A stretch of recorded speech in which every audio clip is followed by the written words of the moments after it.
A very interesting update for the VW Touareg, here also as the Touareg R.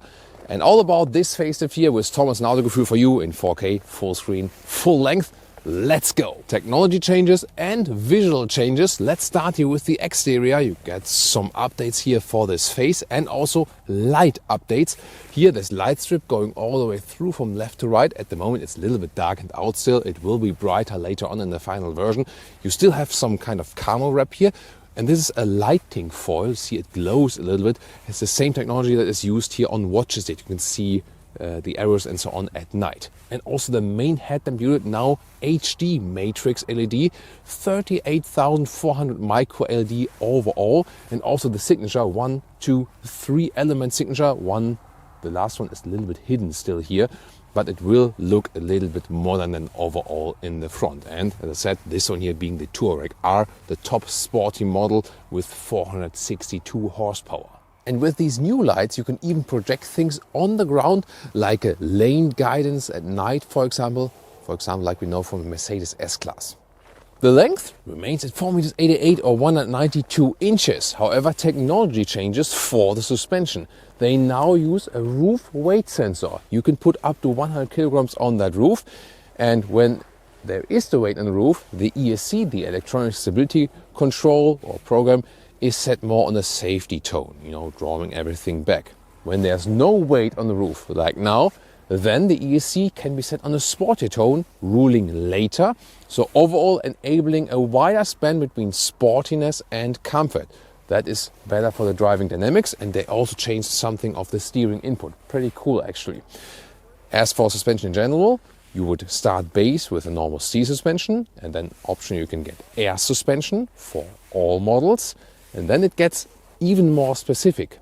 So for the normal TDI and TSI, normal petrol and diesel engine, you can also get the rear axle steering in the opposite direction than the front wheels, making more agility, and also the anti-tilt control, keeping the car more upright. And to me, that would be the sportiest setup actually for the driving dynamics.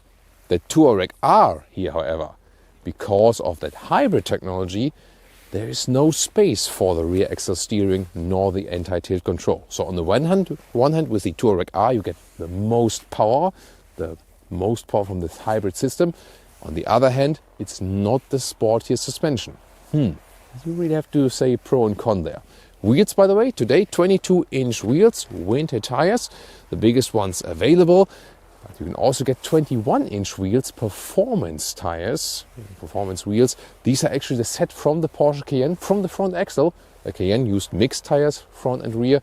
And here they decided then to go for the Cayenne front wheels then for all the tires. Very interesting. In the rear, you can see also the tail lamps are still hidden a little bit. There will be more lighting signature going on. But you can already see the biggest news is illuminated VW logo in the rear, and it will even be allowed in Germany, where the regulations are usually a little bit stricter as for lighting regulations. Very interesting. And towing capacity will still be 3.5 tons. Engine setup, either the 3-liter V6 TDI or the 3-liter V6 TSI as pure petrol engine, 340 horsepower, or here then as the plug-in hybrid, either with a lower horsepower spec or the top horsepower spec in the Touareg R, 462 horsepower. Then you have the combined power from the combustion engine and the electric motor. The battery remains at 14 kilowatt hours net, so there are no major changes to the engine lineup.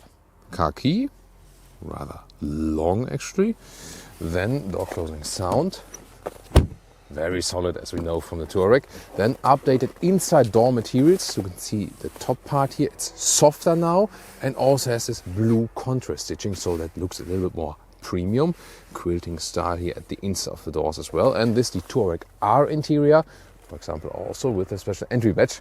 At the moment they're still covered in this foil. And these are also the Touareg R seats here with the stitching also on the head restraint.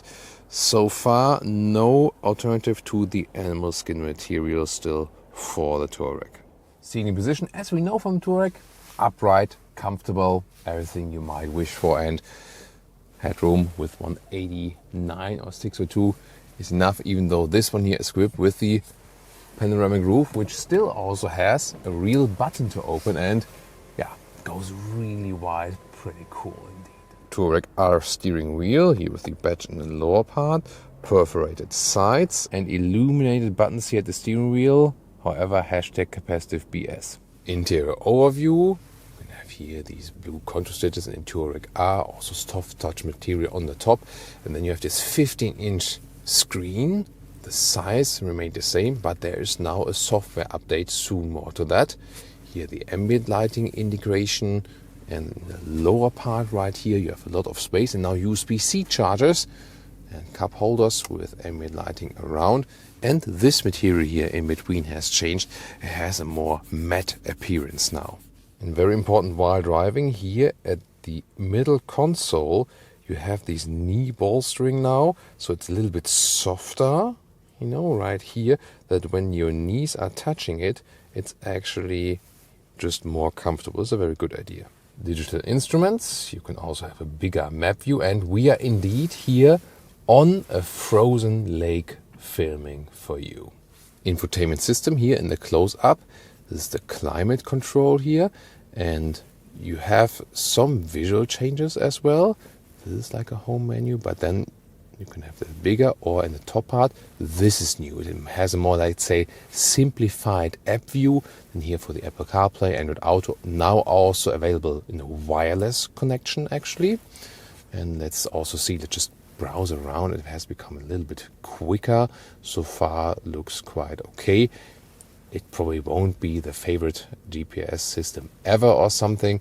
Yeah, but at least it looks like a nice update. And here once again you can see that, yeah, this could be more responsive, definitely. So yeah, probably they won't win the prize with the software here, but at least you also get an update when you get the facelift. Here in the lower part, by the way, seat heating. So yeah, this could all be done a little bit easier, I think. Also here for the temperature, for example. Yeah, there are definitely easier solutions for that. And in the rear, of course, always good comfort as well. Pretty dark in here now because of this camo wrapping. Interesting, of course, that you can always change the rear bench here in a 2/3, 1/3 split. There we go. Yeah, maybe because everything is so freezing cold here, or below freezing actually. So always good comfort in the rear. There is some legroom left, of course, not best usage of space, but for rear passengers here, also good traveling comfort as always. And headroom, no problem with this panoramic roof. And sometimes I like to show you the trunk when it's actually full of stuff, that you can see it can house full of stuff actually. The plug-in hybrid, you can get this, you know, this cable box here, for example, and then you lose some height, but more or less well usable still. If you want to see the TOUAREG driving from the pre-facelift, we have great reviews off-road, for example, or also more extensive driving look to the TOUAREG R. Tune in there now.